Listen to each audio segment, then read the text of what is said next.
Na nimewaambia mimi tukianza conversation na mtu aniite Kiengei, yes, ni jina yangu ilinisaidia kukua na ilinitafutia pesa na ikanitafutia jina. Lakini Mungu akisema wakati wa Saulu awe Paulo, kubali. Amen. Praise the name of the Lord. Amen. Mungu akisema sasa Sauli imetosha, nataka uwe Paulo, kubali Paul hapo sasa. Tukianza conversation, maundu mamwe matikoragwo mari itheru, mambo ingine haikwangi msaha. I don't think ni kuli mundu ungithi kujambia handu tha ici.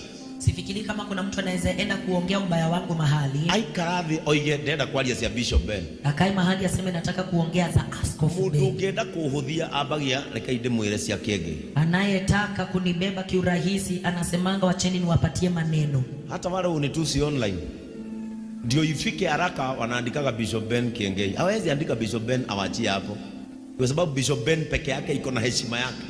So kale kajina kamwisho ka comedy lazima akaambatanishe, ndio sasa nikae vibaya.